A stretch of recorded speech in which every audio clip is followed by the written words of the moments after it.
कहानी की शुरुआत एक भयानक तूफान से जूझते हुए प्लेन से होती है, जहां हमारी मेन कैरेक्टर लिंडा अपने दोस्तों के साथ बिजनेस ट्रिप से लौट रही थी। सब कुछ ठीक चल रहा था कि तभी अचानक प्लेन जोर जोर से हिलने लगा और अगले ही पल उसमें एक जोरदार विस्फोट हो गया। जो लोग बिना सीट बेल्ट के खड़े थे वे बुरी तरह इधर उधर जा गिरे। इसके तुरंत बाद केबिन का हिस्सा प्रेशर के कारण फट गया और तेज हवा के झोंकों में कुछ लोग सीधे बाहर उड़ गए। इसी अफरा तफरी के बीच मैनेजर ने अपनी जान बचाने के लिए लिंडा का पैर कसकर पकड़ लिया। वहीं एक आदमी मदद के लिए बॉस की ओर बढ़ा, लेकिन बॉस ने उसे बेरहमी से बाहर की तरफ धकेल दिया। मगर गिरते वक्त उसने मैनेजर का पैर पकड़ लिया, जिससे उसका बैलेंस पूरी तरह बिगड़ गया और दोनों एक साथ प्लेन से बाहर गिर पड़े। लिंडा अभी इस सदमे से उबर भी नहीं पाई थी कि तभी उसे महसूस हुआ कि चारों तरफ अंधेरा छाने लगा है और प्लेन बेकाबू होकर सीधे समुद्र की तरफ गिर रहा है।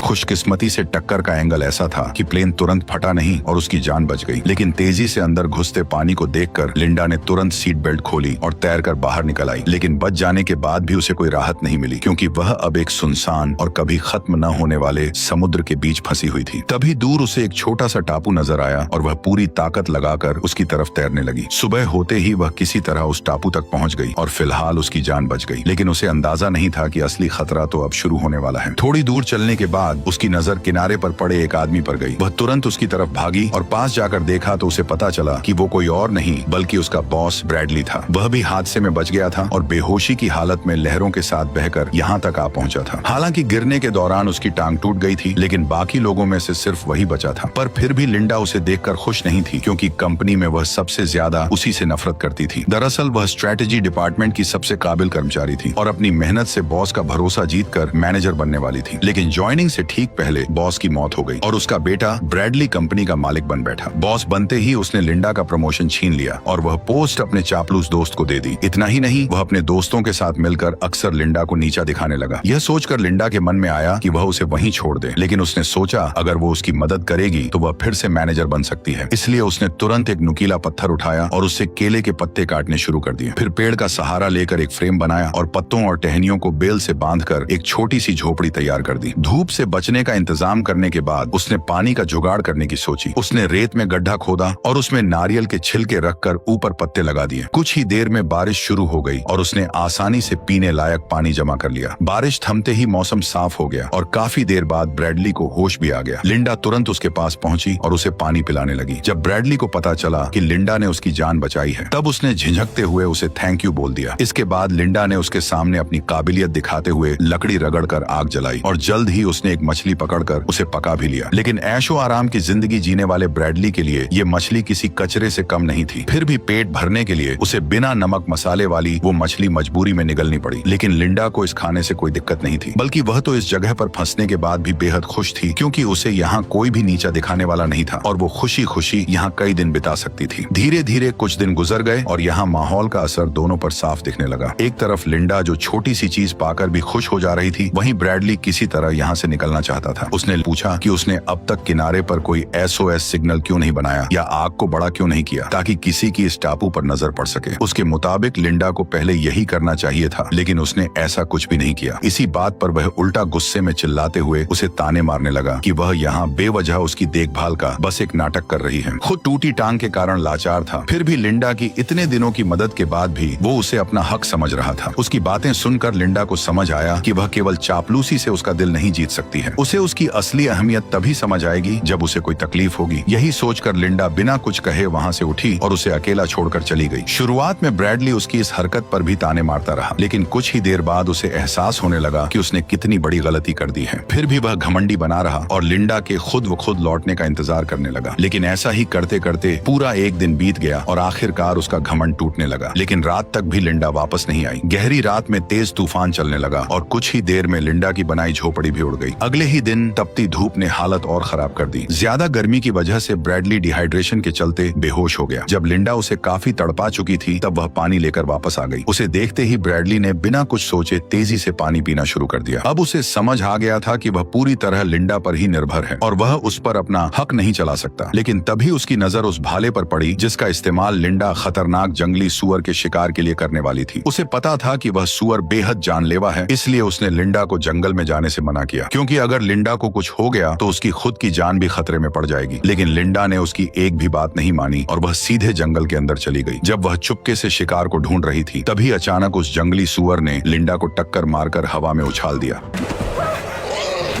अच्छी बात यह रही कि गिरा हुआ पेड़ अचानक सुअर के सामने आ गया, जिससे वह सीधे हमला नहीं कर सका और लिंडा को तुरंत उठकर भागने का मौका मिल गया। लेकिन सुअर जैसे ही उसकी गंध पकड़कर पीछे दौड़ा, तब उसे रास्ते में सिर्फ फटे कपड़े ही मिले। सुअर कुछ समझ पाता उससे पहले ही लिंडा ने मौका देखकर भाला उसके शरीर में गहराई तक घुसा दिया। दर्द से पागल होकर सुअर ने भाले को मोड़कर तोड़ दिया और गुस्से में बेकाबू होकर दोबारा उस पर हमला करने दौड़ पड़ा। इसी खतरे के बीच लिंडा ने तुरंत लकड़ी के डंडे को सामने कर दिया।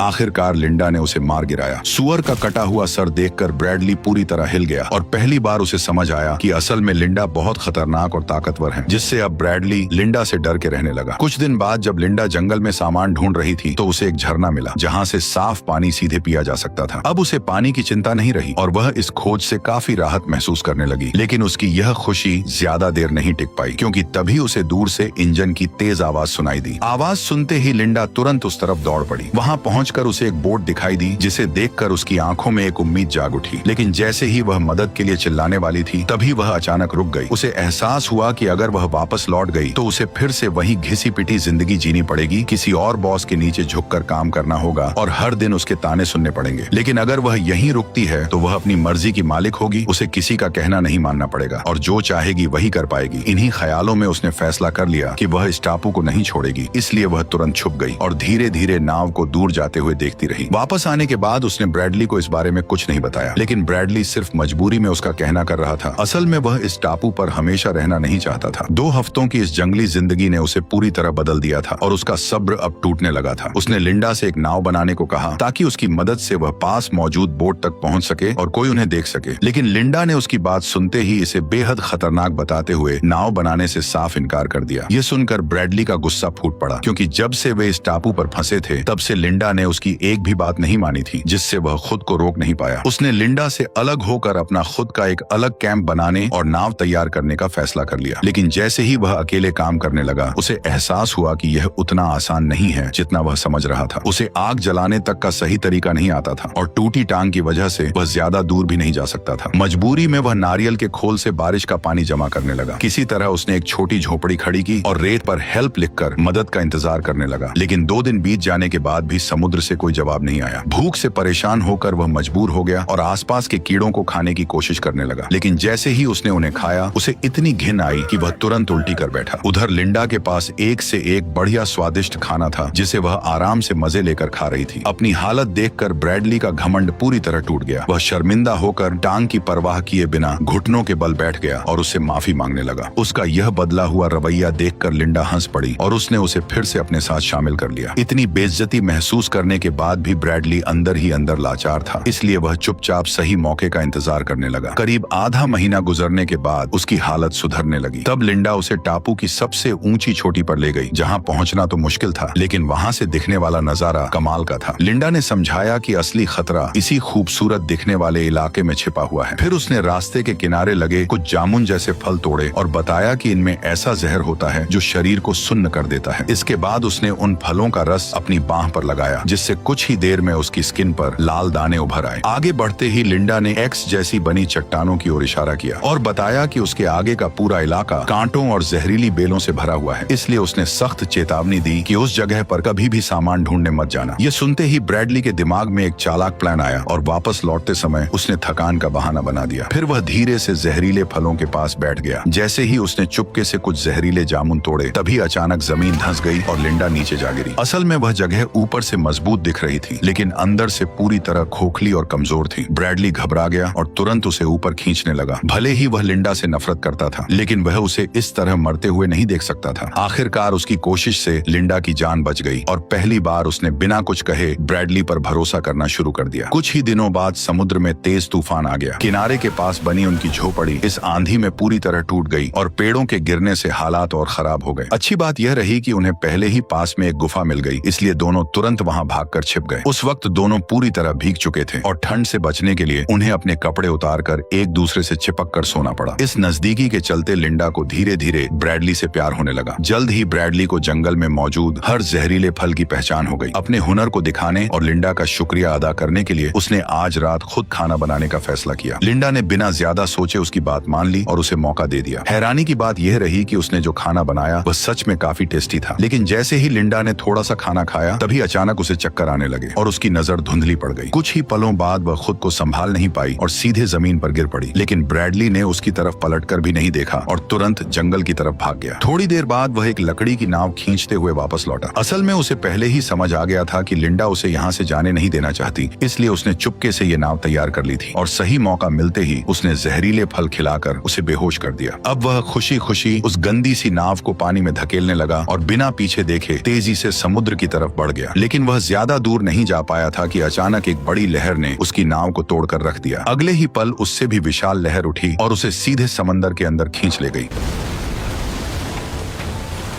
खुशकिस्मती से वह ज्यादा दूर नहीं गया था, इसलिए होश में आते ही लिंडा ने तुरंत उसे किनारे खींचकर बचा लिया। होश में आते ही ब्रैडली घबराकर उससे माफी मांगने लगा, लेकिन लिंडा ने कुछ नहीं कहा और चुपचाप उसे पका हुआ केकड़ा थमा दिया। ब्रैडली ने बिना सोचे समझे उसे खा लिया, लेकिन कुछ ही देर में उसका मुंह अजीब तरीके से सुन्न पड़ गया। देखते ही देखते यह असर उसके पूरे शरीर में फैलने लगा और वह समझ नहीं पाया कि आखिर हो क्या रहा है। तभी लिंडा ने सच्चाई बताई कि यह ब्लू रिंग ऑक्टोपस का जहर है जो शरीर को सेकंडों में पैरालाइज कर देता है और इंसान चाहकर भी हिल नहीं पाता। असल में यह सब उसने ब्रैडली को सबक सिखाने के लिए किया था। इसके बाद उसने एक चाकू निकाला, उसे थोड़ा गर्म किया और तुरंत ब्रैडली की पैंट उतार दी। धीरे धीरे वह उसके पास आई और इशारों में उसे समझाने लगी कि वह अब क्या करने वाली है। यह देखकर ब्रैडली बुरी तरह घबरा गया। तभी अचानक लिंडा ने चाकू चलाया और अगले ही पल खून की पिचकारी चल गई, जिससे ब्रैडली का गला लाल हो गया। ये देखकर लिंडा मुस्कुराने लगी। फिर उसने वो चीज दिखाई जिसे उसने काटा था। दरअसल वह कोई इंसानी अंग नहीं बल्कि एक चूहा था। ये सब उसने सिर्फ ब्रैडली को डराने के लिए किया था, ताकि वह दोबारा ऐसी हरकत करने की हिम्मत न करे। उसकी चालाकी और हाथ में पकड़े चाकू ने ब्रैडली का सारा घमंड तोड़ दिया और वह बिना सावल जवाब किया उसका कहना मानने लगा। लेकिन यह कंट्रोल लिंडा ज्यादा देर तक एंजॉय नहीं कर पाई। एक दिन जब वह सामान ढूंढ रही थी तभी फिर से दूर से इंजन की आवाज सुनाई दी। इस बार सामने वाला भी उसे देख चुका था। जैसे जैसे नाव पास आई लिंडा ने देखा कि वह कोई और नहीं बल्कि ब्रैडली की मंगेतर जेनी थी। दरअसल रेस्क्यू टीम भले ही हार मान चुकी थी, लेकिन जेनी ने उम्मीद नहीं छोड़ी थी और लगातार उसी इलाके में ब्रैडली को ढूंढ रही थी और अब जाकर उसकी तलाश खत्म हो गई। लिंडा जबरन जेनी को देखकर मुस्कुराने लगी, जैसे वह उसे बेहद देखकर खुश हो। फिर मजबूरी में उसने जेनी को बता दिया कि ब्रैडली जिंदा है। लेकिन लिंडा अभी भी इस टापू को छोड़ना नहीं चाहती थी, जबकि जेनी को अब उन दोनों के जिंदा होने का सच पता चल चुका था। हालांकि यह बात सिर्फ जेनी और उसके साथ आए गाइड को ही पता थी। इसी वजह से लिंडा ने मन ही मन एक खतरनाक फैसला कर लिया। उसने झूठ बोला कि उसे एक छोटा रास्ता पता है और दोनों को उसी दिशा में ले जाने लगी। थोड़ी देर बाद वो उन्हें एक खतरनाक चट्टान के किनारे पर ले आई, जहां वह खुद मरते मरते बची थी। फिर उसने जूते के फीते बांधने का बहाना बनाया और दोनों को आगे बढ़ने के लिए कह दिया। जैसे ही जेनी ने आगे कदम रखा, जमीन अचानक धंस गई और वह सीधे नीचे गिरने लगी। दरअसल यह सब लिंडा का दोनों को मारने का प्लान था, लेकिन किस्मत से सिर्फ जेनी ही फंसी थी और गाइड अभी भी जिंदा था। उसी वक्त लिंडा अंदर ही अंदर सोच में डूब गई कि वह क्या करे और क्या न करे। कुछ समय बाद वह अकेली ही ब्रैडली के पास लौट आई और बाकी दोनों के साथ क्या हुआ ये जल्द ही पता चलने वाला था। चट्टान से लौटने के बाद लिंडा अंदर ही अंदर टूटती जा रही थी। उसे खुद पर यकीन नहीं हो रहा था कि उसने ये क्या कर दिया है। तभी ब्रैडली वहां आया और उसे जंगल चलकर खाना लाने को कहा, लेकिन लिंडा ने तबीयत का बहाना बनाकर साफ मना कर दिया। मौका मिलते ही ब्रैडली ने चाकू उठाया और बिना कुछ कहे जंगल की तरफ निकल गया। जंगल के अंदर पहुंचते ही उसने शिकार करने का फैसला किया और कुछ देर पीछा करने के बाद उसे एक छोटा जंगली सूअर नजर आया। वह धीरे धीरे उसके करीब पहुंचा, लेकिन अगले ही पल अचानक उसकी नजर जमीन पर गई। दरअसल जहां सूअर मिट्टी खोद रहा था वहीं से इंसान का एक हाथ बाहर निकला हुआ था। करीब जाकर देखते ही ब्रैडली के होश उड़ गए, क्योंकि वह हाथ उसकी अपनी मंगेतर का था। उसके हाथ में पहनी अंगूठी वही थी जो उसने सगाई के वक्त उसे पहनाई थी। ये सच सामने आते ही ब्रैडली का गुस्सा बेकाबू हो गया और वह तेजी से लिंडा की तरफ भागा। जैसे ही लिंडा ने उसे अपनी ओर आते देखा, वह एक पल के लिए घबरा गई। ब्रैडली ने हाथ में अंगूठी दिखाते हुए पूछा कि तुमने ऐसा क्यों किया? अंगूठी देखते ही लिंडा सब समझ गई। उसने खुद को बचाने के लिए कहा कि यह सब एक हादसा था, लेकिन ब्रैडली को उसकी बात पर बिल्कुल भी यकीन नहीं हुआ। हालात बिगड़ते देख लिंडा ने धीरे से अपनी कमर की तरफ हाथ बढ़ाया, लेकिन ब्रैडली पहले ही वो चाकू चुरा चुका था। ये देखकर लिंडा घबरा गई और तुरंत जंगल की ओर भागने लगी। ब्रैडली भी उसके पीछे दौड़ पड़ा। जब लिंडा के पास बचने का कोई रास्ता नहीं बचा, तब उसने तुरंत एक नया प्लान बनाया। उसी वक्त ब्रैडली ने पेड़ के पीछे उसकी परछाई देख ली, लेकिन जैसे ही वो वहां पहुंचा, उसे सिर्फ उसके छोड़े हुए जूते ही मिले, जिसके फीते गायब थे, जिससे उसे कुछ गड़बड़ महसूस हुई। अचानक लिंडा पीछे से उस पर टूट पड़ी और फीते से उसका गला कसकर दबा दिया, जिससे ब्रैडली का सांस लेना मुश्किल हो गया। ब्रैडली ने पूरी ताकत से खुद को छुड़ाने की कोशिश की, लेकिन लिंडा ने पकड़ ढीली नहीं की। इस धक्का मुक्की में ब्रैडली के हाथ से चाकू छूटकर नीचे गिर गया। तभी आखिरी जोर लगाकर उसने लिंडा के बाल खींचे और उसे पलटकर जमीन पर गिरा दिया। इसके बाद वह उसके ऊपर चढ़ गया और उसका चेहरा कीचड़ में दबाकर उसे खत्म करने की कोशिश करने लगा। तभी मौका मिलते ही लिंडा ने चाकू उठा लिया।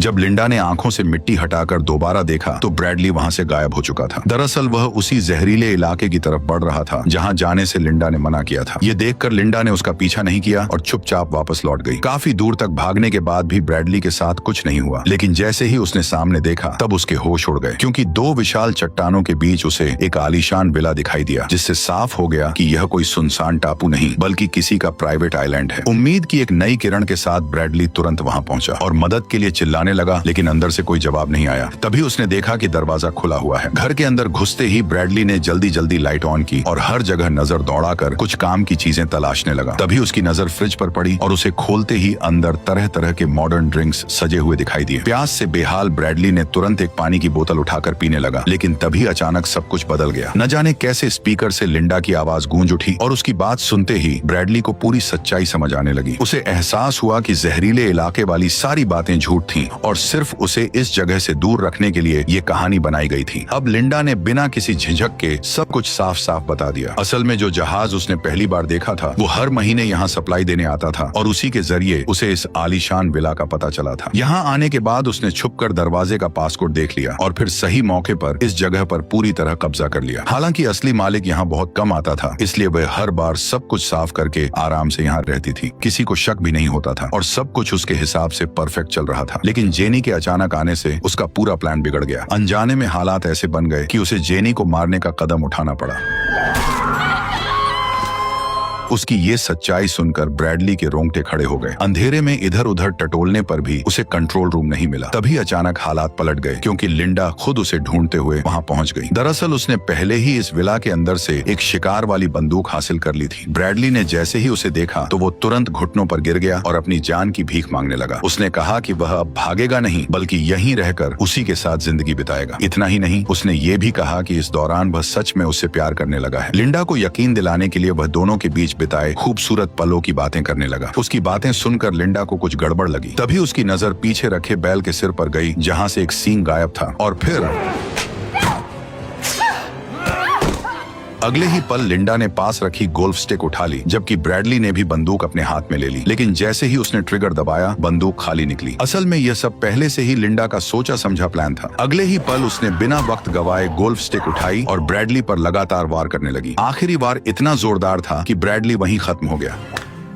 यहीं पर कहानी भी खत्म हो गई। लिंडा ने पूरे विला को साफ करके खुद को एकमात्र जिंदा बची इंसान के रूप में पेश किया। फिर उसने इस पूरे हादसे को एक सर्वाइवल मिरेकल की तरह दिखाकर खुद को मशहूर बना लिया और धीरे धीरे वह बहुत अमीर बन गई।